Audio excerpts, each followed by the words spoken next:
It was supposed to be just another quiet evening. My wife, Sarah, had invited me to join her for her company's quarterly team get-together. This time, instead of the usual fancy restaurant, her manager had chosen something different, a casual gathering hosted right at our house. I didn't mind the change of scenery.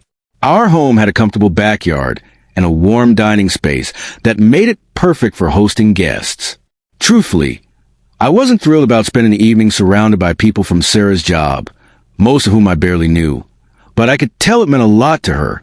She genuinely wanted me to meet the people she worked with, to show me off in a sense. I remember her smiling as she said, it would mean so much if they finally met the amazing man I married. So I agreed. Most of my afternoon was spent prepping the space, straightening things up, setting up the patio heaters, arranging chairs near the fire pit, and organizing the bar setup. Sarah was busy managing the caterers and making sure everything was just right. By the time evening rolled around, the atmosphere was glowing with warm string lights overhead, mellow jazz playing in the background, and the steady clinking of wine glasses and whiskey tumblers beginning to set the tone. By 6:30 p.m., guests started to arrive. They were well-dressed, courteous, and kept their conversations mostly centered around work-related topics. I did my part. Shook hands, smiled, made small talk, and played the part of the polite husband. Most of them were introduced to me as Sarah's husband, which was fine. That's exactly who I was that night. And then, Jason arrived. He didn't knock. He didn't call out. He just strolled in through the patio doors like he owned the place. I'd seen him once or twice before company events. Jason worked in sales, and he was a cliché in human form. Early 30s, loud voice, always the center of attention, flashy watch, expensive haircut. The type of guy who acted like every room was a stage. He gave Sarah a side hug that lasted a second too long. I caught it instantly. She looked uncomfortable as she gently pulled away and reintroduced us. You remember my husband, right? This is Andrew. Jason gave me a smug nod. Ah, yes. The elusive Andrew, he said, like he was letting me in on some inside joke. I let it slide. I had no intention of causing a scene.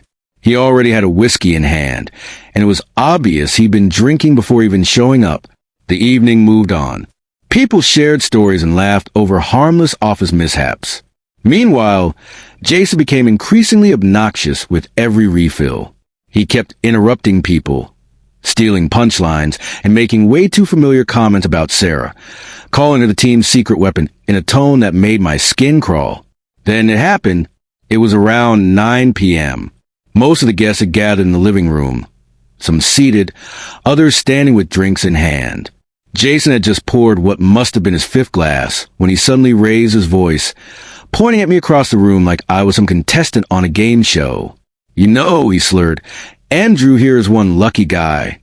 He turned toward Sarah, still grinning, words sloppier now.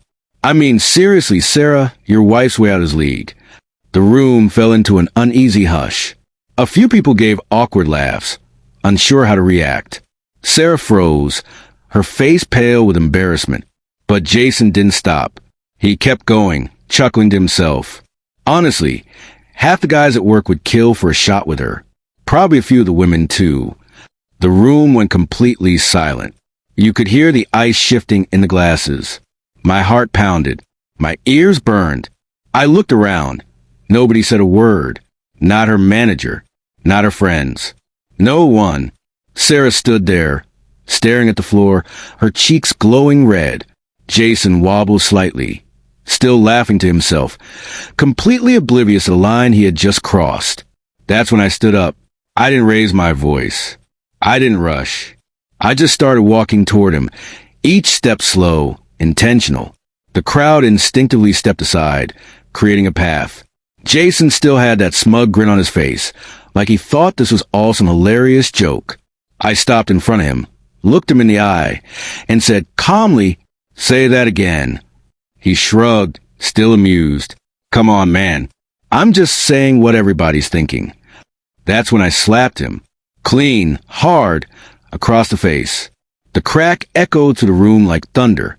His drink flew out of his hand, and he stumbled backward into a side table, knocking over a vase. Everyone gasped.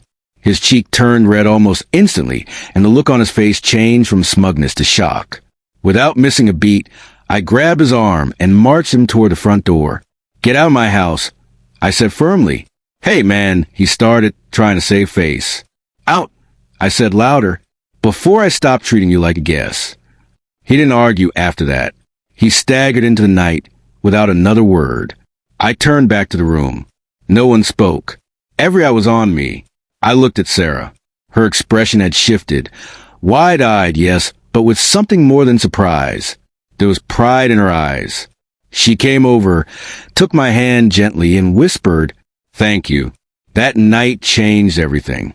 Over the next few days, Sarah's phone blew up with messages. Some of her coworkers apologized for Jason's behavior. Others thanked me for stepping in. Apparently, his inappropriate remarks hadn't been an isolated incident. He had been making sleazy comments behind people's backs for months. No one had stood up to him. Until now, HR got involved. Jason was put on leave. He'd humiliated himself in front of everyone and exposed exactly who he was in the process. I didn't hit him to make a scene. I didn't do it to play the hero. I did it because sometimes silence becomes consent, because there are moments when staying quiet means letting disrespect win. That night, I didn't just stand up for my wife. I stood up for dignity, for the respect we both deserved.